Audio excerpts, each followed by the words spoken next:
Tonight we're going to be looking at some of the darkest TikToks on the internet. Welcome back, family. Before the video starts, as you guys know, I just want to thank all my channel members for the support. If you haven't subscribed yet, we're like 7,000 off of 100K, so remember to smash that subscribe button, join the family. Let's go. Miami, y'all better buckle up because this is not an episode of Black Mirror. This is real life. So if you guys haven't heard, Miami PD just released the very first AI self-driving police vehicle. Yeah, no humans behind it whatsoever. They're talking about it's to free up the police officers' time so they can tend to even more important matters. Translation, they're letting Skynet patrol the block while the real cops watch through the eyes of the AI robot at headquarters. Miami police say this is the future of law enforcement. This vehicle is going to give us touch points with the community that we have never had before. If you look past the flashing lights and logos, it's clear this is no ordinary police cruiser. This prototype SUV was designed to launch a drone, read license plates, and send live infrared video back to HQ. All without needing a police officer behind the wheel. The Miami-Dade Sheriff's Office says this is the nation's first autonomous police vehicle.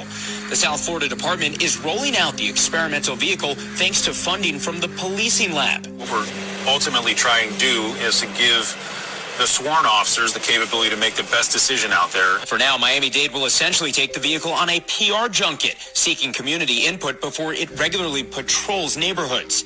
If and when that day arrives, designers say this vehicle will offer a lot. They don't need to be focused on driving and looking for animals, children, pedestrians running out into the road. The vehicle's going to watch those vulnerable road users and let the officer look for crime. The easy-to-operate tethered drone gives police a bird's-eye, up-close view, even in the shadows. The car can also patrol targeted areas, deterring bad actors without Sheriff Rosie Cordero-Stutz needing to send actual deputies. I would probably say that this vehicle will allow 5 to 10 deputies to go about other business that they might otherwise not be able to do. Lab says the car can also help streamline arrests, Fingerprint, 10 digits, and relay real-time data. Bus collision, an active shooter.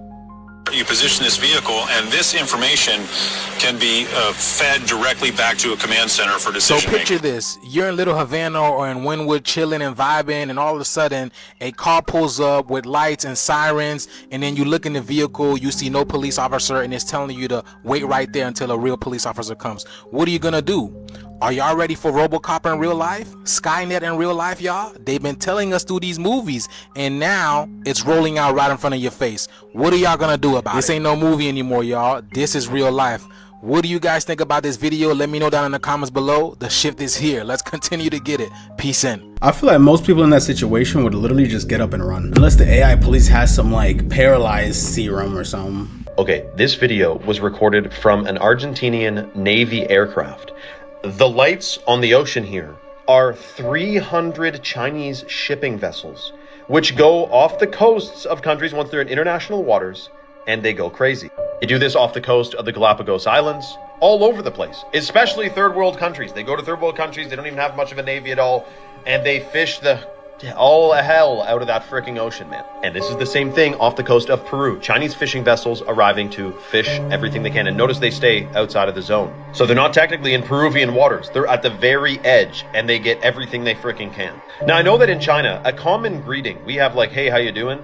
Their common greeting is, have you eaten? And apparently this started because of the great famine they went through, which traumatized so many millions of people, that now it's all about, if you can eat now. If you can get as much as you can. And my grandfather-in-law was Hungarian and fled Hungary during the Soviet occupation in the 1950s. And he still to this day, or up until he passed rather, would get every single baked good he could freaking get his hands on, because when he was a little boy, he couldn't get any. Sweet cakes, cookies, chocolate stuff. He became like a hoarder for it because it traumatized him so much being young, seeing it in the shops, not being able to afford it. But this has, bled over into overfishing the heck out of the freaking oceans, man. You got to let it repopulate, otherwise we're all screwed. So I do wonder what the solution is here. I mean, laws, like, are they going to follow them? I don't know. But clearly this isn't a big deal for the major corporations that are controlling our world. Otherwise, something would be being done about it. But there's probably no profit in stopping China from overfishing the ocean. So I don't know how motivated they would be to do that work. Let me know your thoughts in the comments below and follow for more. Society is learning a lot about the unconscious feminine by observing this relationship. This archetype in the psychological world is known as the controlling mother. Notice that everything she does is succinctly timed. Whenever Ariana says something about how they are friends or sisters, insinuating they're not lovers, she adjusts her necklace or jewelry. I hope you let my friendship be one of the things that you're learning how to let in. Just kind of have a really truthful friendship and a beautiful sistership that continues to grow and grow even through this press tour. Something's bothering her. This is exactly how the unconscious feminine works. She drops little signs for you to anticipate that she wants to control you, but you never really know if she does or not. What is spooky about the controlling mother archetype is she disguises her need for control as a form of love or a form of protection. So it's almost impossible for the person being controlled by the controlling mother to realize that they're being controlled by the controlling mother. And this leads this person, that who is being controlled, to become highly emotionally dependent. They have a struggle with sovereignty. They have low self-esteem because they are slowly groomed by the subtle subconscious actions of the controlling mother archetype to become highly sensitive. And this is actually why I would presume Ariana becomes more and more tender by the day, because not only is she overwhelmed by the controlling mother archetype of this other lady, whoever she is, but she is overwhelmed by the controlling mother archetype that is Hollywood itself, that sort of handles these celebrities and teaches them to think that they are highly sensitive people that are incapable of anything, and therefore they need servants, assistants, and control at all times until they're put into some sort of conservatorship like Britney Spears was. And what is the symbology of constantly adjusting a necklace? The neck represents vulnerability, communication, strength, or submission. To constantly put your hands on someone else's neck in front of a camera says, I'm in control of her vulnerability. The unconscious feminine is so shadowy, so cunning, so secretive, that she'll serve you up on a platter as she's about to devour you, and you'll think you're on a date with her the entire time. And then, honey butter, let me know your thoughts below and your theories, little cherubs. I don't necessarily know the other girl's name, the other woman's name, but yeah, her relationship with Ariana Grande is very, very interesting. You'd almost think that they were like lesbian lovers or something, like move more like lovers compared to like actual sisterhood. Jet airlines are ripping us off and deceiving the population by telling us they use 60,000 gallons of fuel, but it's not the truth, and I'm going to prove it. Now, first of all, according to the Airbus A380 specifications, each wing here can hold 38,000 gallons. Let's put that into perspective, because this is 10,000 gallons right here. So they're saying each wing can hold 3 8/10 of one of these tankers in each wing. Where? Clearly, this is a lie, and I'm going to show you why they're lying. It is because jet turbines don't actually use fuel to fly. Sounds crazy, but I'm going to prove it, so stick with me. This is the ceiling of an ancient Indian temple. These temples used etheric energy to power the temples. They were power plants. Very eerily similar design to jet turbines. What's also interesting is there's only 3 companies in the world that are actually able and licensed to make jet turbines, which includes Rolls-Royce, Pratt & Whitney, and GE Aviation. Guess who's the biggest shareholders in these companies? BlackRock and Vanguard. It would be pretty easy to guard and hide how these turbines actually work, what their blueprints are, and how they stole it from our ancient ancestors. Literally free energy hidden in plain sight, and I'm going to show you right now how it works. First of all, what you need to know is the higher up you go, the more atmospheric energy you can measure, and in turn, the more atmospheric energy that you can harness. Watch this video. I have a set of balloons. I'm running out of daylight here, but I have carbon rod hooked up to those balloons and wire connected down to my multimeter. It is grounded into my ground rod. I'm running out of daylight, but right now I'm about 30 feet in the air. I have the wire marked every 10 feet. I'm currently at 24, 27 volts, and I'll show you what happens when I start pulling it down. So right now, I have about 50 feet of wire that I can uncoil, but I'm not going to tonight. I'll do it when I have more daylight. But here's what happens when I start pulling it down. Now here it goes down. Now we're about 15 feet. This atmospheric energy is what we like to call the ether. It was on the periodic table before the world elites came along because they don't want you to know about the ether. This is the technology that Nikola Tesla was tapping into. This is the technology that will give us free energy forever. It's the etheric energy. This is why you'll see on all the old world buildings, copper and gold plated roofs plus antennas. They were harnessing this energy and creating free electricity. This is exactly how they powered the old world, and this is exactly what they don't want you to know. Going back to jet turbines, all they use fuel for is to power the initial combustion. And when they reach a certain altitude, they switch from combustion to etheric energy. This is why they don't make any noise and they just hum. This is also why they only spray water vapor. You want to know the real secrets to this reality? Comment the word elevate, and I will send you over my free training to help you escape the matrix and crack all the codes. The real truth is found within. Peace and love, guys. Yeah, I'm telling y'all right now that something is up with this so-called moon or whatever it is. Because look at the skies of Oakland, California the other night, y'all. Because why are these animals are reacting to the so-called moon or this second sun? And it's not just the crows, y'all, but everybody is saying that the animals are acting off. I made a video. Everyone was recording what was going on with these crows. I don't know if they are reacting to the energy of the moon or the second sun. But like I said, y'all, so many people have been saying that the animals are acting strange. And now look at these crows. Look at the moon. So do y'all believe because this thing is a lot closer that it's playing on the frequencies of animals and people? Because this moon being a lot closer makes sense as to why animals and both humans alike have been acting and feeling strange, because the moon controls the waters, the internal waters within us. And because we are ruled by our emotions, this explains the reason why everything has been up and down lately. You're feeling amazing and then you hit a low point, like, and then don't forget they told us that we have another moon in our atmosphere now, and then it's gonna be here until like the 2050s. Like, bro, we didn't learn any of this when we were younger. We were told we had one moon and one sun. And then somewhere in the mix, they talk about Planet X or Planet 9, and then after that, we never heard about it again. Hold on, Planet X, hold on. Could this be what they mean when they talk about Planet X? You see how the flares make the X, right? And then you see the huge orb, you see all the beautiful Mardi Gras colors. Y'all see that, right? The purple, the teal, and all this type of stuff. Is this what they talking about? Look at that, X. X. But there's a huge orb always in the background. You see what I'm saying? X. Y'all see that? And then again, the huge orb. X again. And then there you go with the huge orb behind it. I don't know what's going on, y'all, but they are trying to hide something, because look at this picture. Why does it look like a whole nother world back there? I mean, look at the detail of the so-called clouds, right? Look at this, y'all. What are they hiding? This picture right here just blows my mind. Look at the detail. Just look at the detail. But let me know down in the comments below, y'all. The animals are, everybody's feeling it, y'all. Not everybody. The shift is here, y'all. Let's continue to get it. Peace in. We need to talk about this video, which was posted to astronauts. They put it on Twitter and Facebook and Instagram. They're literally in space, guys. I'm going to play the full-blown video for you now. Let me know if you notice what I'm noticing. So this is our last time in the cupola. Yep, and I don't want to cry because the Earth is so beautiful. Oh, I'm already there. It's been a real pleasure to go to space with you. You too. Yeah. Just like getting to see something that so few people get to see, which is so lovely. Make me cry. Oh my God, it is stunning.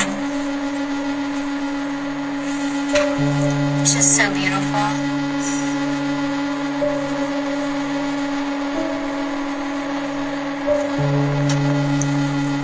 We'll be home soon. All right, guys, I literally am in space right now, too. It looks pretty real, right? Wow, it's gorgeous. Woohoo! Space with a fisheye lens and CGI. Boom, bang, bang. When you wake up to the deception that is space and NASA, which literally means to deceive, a lot of things, you know, unlock in your consciousness. Because if that is being fibbed about, you can imagine what else is a complete lie. In fact, some call it the greatest lie of all lies, because it would hide the existence of, it does a really good job of hiding the existence of God, and making you think you're this insignificant speck hurtling on a rock through space in a bajillion miles an hour, twisting and twirling through the cosmos. We gotta snap out of it, man. We only got a few years till 2030 when they plan to enslave this freaking ball or dome or sphere or flat plane. Come on. What do y'all think about that? You guys think that that video of them in that space little tunnel thing was fake? Let's talk about the dark history of Clara Bow. Because Taylor Swift is releasing a song about her, but not many people know the real story of the real woman. Clara Bow was an actress in the 1920s known for being the first it girl. And that's because she was literally in a movie called It. Like, that's where the phrase comes from. And though she was probably the biggest actress of her day, her life was still pretty tragic. And this is all coming from the recent podcast episode I did about her entire life, but Clara's mother was schizophrenic who tried to kill her multiple times as a child. One of the worst times was after Clara booked her first movie role. She hated that her daughter wanted to be an actress. Clara's life was also plagued by scandal. At the height of her career, her secretary Daisy sold a bunch of lies to tabloids and they published this book about her. This book accused Clara of multiple affairs, of bestiality, of horrible, horrible, horrible stuff. And when it came out, it actually caused Clara to have a psychological break similar to her mother's, and she was institutionalized by her husband. And tragically, she was never able to get her film career started again after that. She ended up dying in isolation at the age of 60 from a heart attack. If you want to know more about Clara's life, either before or after you listen to the song, definitely check out the podcast episode I just did about her because we get into everything that happened in her life. There's still some debate about what exactly happened in this story that I'm about to share with you. And so for transparency, I am going to rely on the narrative that was presented in court by the defendant. On the afternoon of December 3rd, 2012, a freelance photographer working for the New York Post newspaper named Umar Abbasi was walking down the stairs of the 49th Street subway station in New York City. And he purchased a subway ticket, pushed past the turnstiles, and was now standing out on the actual train platform. And so Umar decides he's going to turn right and wait at the right end of the platform. At some point, he did pass two people that were engaged in a pretty heated conversation. And so he walked past them, didn't give it much of a second thought. He starts to notice that those two men who had been bickering before are now straight up yelling at each other. These two guys are about 100 to 125 feet away from him when all of a sudden he hears a scream coming from the left side of the platform. He saw a woman pointing down at the train tracks, and he sees there is now a man, one of the two men who had been fighting, laying face down on the train tracks. He looks up and he sees the headlights of the train. It is now coming into the station. And so Umar starts running down the platform to try to get to this man. The man down on the tracks tries to stand up and he tries to pull himself up and out of the tracks, but he doesn't have the strength or the coordination. And as Umar is getting closer and closer, but he's still too far away to help, he sees that this guy down on the tracks is not going to be able to get out of there before the train hits him. And he watches as this man down on the tracks lets go of the lip of this platform and just turns and faces the train. And then seconds later, the train, although it did try to stop, impacted this man and killed him instantly. The man's name was Kai Suk-han, and he was 58 years old. When the police finally showed up, they arrested the other man who Han had been fighting with. He was a 30-year-old named Naeem Davis, and Davis would actually tell police that he had pushed him onto the tracks, but it was in self-defense. However, that self-defense story didn't stop him from being charged with murder. While Davis sat in jail waiting for his trial, the media and the public at large had already come to the conclusion that Davis was guilty. And this was due in large part to a particular picture. Umar was also taking dozens and dozens of pictures, and those pictures were of Han right before he was struck by the train. He gave them to his employer, the New York Post newspaper, and the day after the incident, they ran on the front page with the headline, "Doomed." But as it would turn out, nearly 5 years later, when Davis did finally get his trial, he was acquitted of all charges because it turned out Han was very drunk and had picked a fight with Davis, and Davis was filmed on more than one occasion on the platform trying to get Han to leave him alone. After Han began making death threats and then grabbed Davis's shoulder, Davis turned around and pushed him, and Han, being drunk, stumbled and fell backwards onto the tracks and then was ultimately killed. Here is the infamous photo of Han on the cover of the New York Post newspaper. This is a really famous case that happened in Mexico in 2010, and it was about this little 4-year-old girl named Paulette Farah. One day, after she was put to bed by her nannies, she ends up going missing. Family can't find her. They end up putting hella ads like in television, on billboards, talking to police to try and find this little girl. Police go everywhere to search for this little girl, even looking through her house, looking in her room. Different agencies come in, search the house, search around this area to find this little girl. They can't find her anywhere. 9 days after she went missing, they found her. She was wrapped in a blanket and she was stuffed in between her mattress and her bed frame in her own room. So her parents did it? Here's the thing. This is why this is a very controversial case. Court deemed it as an accidental death. They say that while she was sleeping, she rolled around in her own blanket, got wedged in between her bed frame and her mattress, and suffocated to death. But that's the thing that makes it really weird. Yeah. The police went into her room, the different agencies went to her room and searched it. And they all said they couldn't find her. No one could find it. They interviewed her mom and her family in that room so many times. No one could find it. A lot of people think that either the mother or both of the parents did something to the little girl, wrapped her up in the blanket, and stuffed her in between the mattress and the bed frame after the police went and did all their investigating. But for some reason, the court just deemed it as an accidental death, and no one really went to jail for this. Really? Yes. How did multiple police come into that room and they didn't find anything? And they didn't find her. That even tells me a little something. Is like, did they pay off the police out there? And then they said that the reason why they ended up finding it is on that 9th or 10th day that they went to the room, they smelled her. That makes sense. If you see this, it might already be too late. If you're like a lot of people, you've probably had dreams of going to these beaches, finding the sea sparkle, touching it, going and swimming with it. But yeah, this sea sparkle you see, yes, it is real, but it's also not that safe.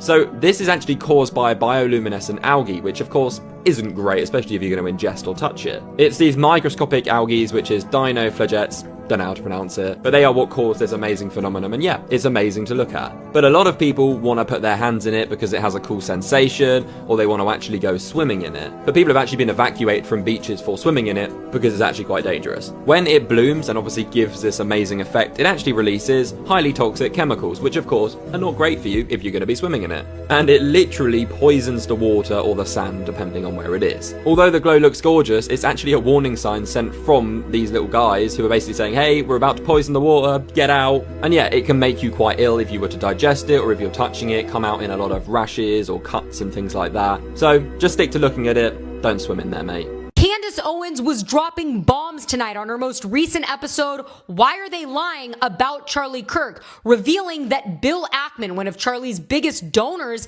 gave the FBI $1 million for a reward to whoever identified the shooter, and now that money is going to the alleged shooter's dad. Watch this. It's not clear to me is that the story that we were told was that Tyler Robinson allegedly, after speaking with the pastor, his dad turned him in. Bill Ackman, probably $1 million, right? Thanks, Bill. He really cared about Charlie. And that money is now going to the father of this child who, after prayer and speaking to a pastor, they're saying, okay, well, he turned himself in. That we were told he turned himself in. Now we're being told that actually he hasn't confessed. So I'm just wondering, how do you turn yourself in without confessing? Because if I say my kid did it, that's enough for an arrest? Mike Robinson was being called the father of justice, and we were told that he was involved in law enforcement.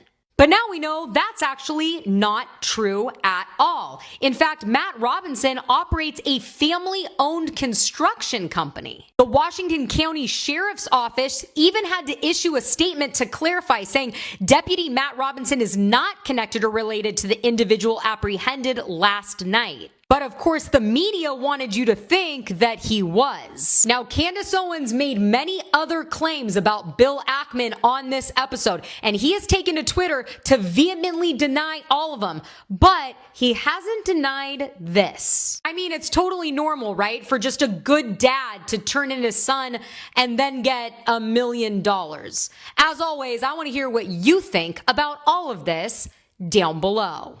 I feel like if Candace Owens keeps going how she's going and then outs the wrong person, I feel like she will honestly, they'll shut her up forever. I feel like they will literally, like, you know what I'm saying, take her out as well. So she definitely has to be super careful. Journalist talking to a death row inmate, and he's giving this interview about what he did. And the journalist asks him, was there ever a time that you almost got caught? And the serial killer is like, yeah, there was a time. I was out in Provo Canyon and I just killed a girl and I was trying to dispose of her body. And I dragged her across the trail And this young couple comes turning around the corner and they stepped on the body. And I was maybe a foot away holding her, looking up at them in the darkness, waiting to see what they were going to do. But for some reason, the couple didn't look down. They didn't look around. They just turned and left. And so it turned out they had come in contact with Ted Bundy, one of the most infamous serial killers of all time, who effectively said, had he investigated, he would have had to kill the couple. It's great. So their first date was running into Ted Bundy. Wow. King Coles just went in the studio and put out a diss record during Survival. He's so mad about that documentary, he went and wrote a diss song about 50 Cent, a second one. King was like, 50 Cent, why you so mad? You that mad because you never got a chance to go shopping with my dog. Where are the aliens? Maybe they're among us, I don't know. Some people think I'm an alien. Not true. Not true. But maybe we are alien. Of course I'd say that, maybe wouldn't we I? are alien, Ellen. I mean, if you look at this part of the world, Yeah. they believe that human beings are not from Earth. They came from somewhere else. Do you think we'll make contact with alien within the next 50 years? Well, that's a really tough one to say. I mean, if there are super intelligent aliens out there, they're probably already observing us. That would seem quite likely, and we just are not smart enough to realize it. I can do some back-of-the-envelope calculations, and any advanced alien civilization that was at all interested in populating the galaxy, even without exceeding the speed of light, even if you're only moving at, say, 10 or 20% of the speed of light, you could populate the entire galaxy in, let's say, 10 million years, maybe 20 million years max. This is nothing, in the grand scheme of things. So this woman keeps getting arrested because she keeps pretending to be a teenager. So the woman's name is Samantha, and Samantha's about 22 years old when this story starts, living in Australia. And Samantha, she's an odd person. More than anything else in the world, she loves to lie. I mean, she's always bullshitting people, like she'll lie and tell people she meets that she's the actress Dakota Johnson, or that she's Lindsay Lohan, and I guess people believe her? I don't know. But one day in 2010, she decides to tell her biggest lie yet. She pretends to be a 14-year-old girl, and she tries to enroll in 2 different high schools. And pretty quickly, she's caught and she has to pay a fine for trying to use fraudulent documents, but that doesn't bother Samantha. Her plan to pretend to be a teen nearly worked, so she tries again. About a year later, she goes to Perth, and she befriends a local family, and she tells them that she's a Russian gymnast and an orphan whose family had been killed, and she almost talks this poor family into adopting her. So she does this stuff a lot. And by 2013, her lies get even bolder. That year, she flees Australia and goes all the way to Dublin, Ireland. And there, she goes to the Dublin General Post Office, and she starts hanging out outside the building. And people come across her, and she's acting all distressed, and she refuses to speak to anyone. So of course, someone calls the police, and police take her to the hospital. But Samantha still isn't saying a word, like she's pretending she doesn't speak English. However, she does use hand signals to indicate that she's 14 years old. So police and staff assume that she was a victim of trafficking. So she stays in the hospital while police try and figure out who she is and where she's from. And weeks go by. And Samantha, she's still chilling in that hospital. She hasn't said a word to anyone. But then police communicate with Interpol. And Interpol figures out exactly who she is. Not a 14-year-old girl, but a 24-year-old woman from Australia. But now the Dublin police, they kind of don't know what to do. Because while she has wasted a tremendous amount of their time, she never actually told them that she was a teenager or that she needed help. They kind of just assumed that because of her general state of distress. So she didn't technically make a false police report. She did, however, lie about her age, but lying about your age isn't exactly a crime. So they don't know what to do with her. So eventually, they just say, F it, and they put her on a plane and they send her ass back to Australia. And there, she continues to bullshit people. But then, in 2014, she leaves Australia again and she travels all the way over to Calgary in Canada. And there, she goes to a local healthcare center and she tells the staff that she is 14 years old and that she had been kidnapped and that she was the victim of SA. And of course, the staff believes her because they have no reason not to. So they alert the police, and police start investigating this extensively. While Samantha, I guess, just gets to live in the healthcare center for free.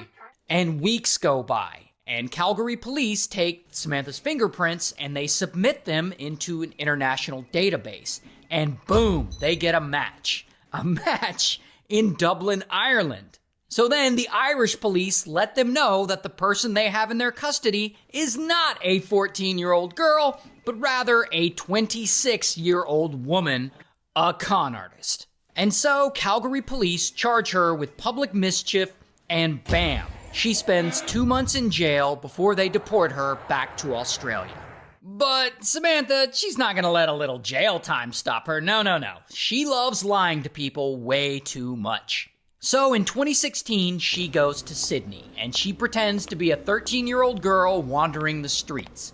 And a nice couple finds her, and she tells them some nonsense story that the US government has her under the Witness Protection Program, and that she's a victim of trafficking and SA. And this couple believes her and takes her in as a foster child, and they enroll her in a local secondary school. So Samantha, this 28-year-old woman, is going to secondary school somehow, pretending to be 13 years old. And she's also pretending to be illiterate. So the school staff spends tons of extra time with her trying to teach her to read when she can totally fully read. I'm not even sure what she's getting out of all this at this point. Anyway, she keeps this scam going for a few months until 2017. When she has to go and see a doctor about something, and later that doctor calls the school and he's like, I just gave this girl a medical exam and she is not 13 years old. And so the school calls the police and bam, Samantha gets arrested. And she pleads guilty and she's sentenced to 12 months in prison. Later, she gets out, and in 2019, she is 31 years old now. And after lying and conning a few more people for various reasons, she eventually makes a profile on a website looking for work as an au pair, which is like a nanny who lives with you. But this profile doesn't say that she's 31, it says that she's 18. So she's now pretending to be an 18-year-old girl. I guess she got too old to play a 14-year-old. But through that site, she meets a wealthy French couple who had recently moved to Brisbane. And so they are super impressed by her fake resume, and they end up hiring her as an au pair, and she has to relocate to Melbourne and essentially move in with them to help them take care of their 2 young kids. And this goes fine for about a month, but then she does something really weird. One day, she asks the couple if she can take the kids out for a picnic at a nearby park, and the parents are like, sure. But instead of taking the kids to the park, she actually drives them 2 hours away to a completely different city. And there she goes to a local mental health facility dressed in a school uniform, and she tells them that she is 14 years old and pregnant and that she had been SA'd by her uncle. And I don't know why she had to bring the French couple's kids with her to pull this con, but whatever, she did. Regardless, she lies to these people. However, immediately, one of the staff recognizes her, because by this point, she's a well-known con woman, and she had been all over the news. And so Samantha's like, oh shit, they're on to me, and she leaves. Well then, the staff calls police, and police show up, and they catch her walking down the street, and bam, they arrest her. And she tries to lie to them about who she is, but once they get her fingerprints, they know that she is actually Samantha, the well-known con woman. And so Samantha pleads guilty to theft and child stealing, and she gets sentenced to 2 years in prison. And in 2021, she gets out again, but later that same year, she's pretending to be a 14-year-old French girl, and bam, she gets arrested another time. Then in 2023, she's around 36 years old now, she goes out scamming again. This time, she goes to 2 specialist family violence charities, and she pretends to be a pregnant Belgian 17-year-old who is a victim of trafficking. And after scamming them out of food and shelter and medical services, they finally realize who she is, and so bam, she gets arrested again. And I couldn't find a mugshot, but here's a picture of her in real life. And ultimately, she pleads guilty, and she gets sentenced to 2 years in prison. And by the way, this is only like a fraction of the times that she has conned people. I couldn't even name them all. Like she's had over 100 criminal charges against her over the years for her various lies and cons. This woman is busy. I've heard way too many stories of people like that. Every time they always just get up in a situation like this where they're in jail or they're banned from certain areas of the world. Thank you all for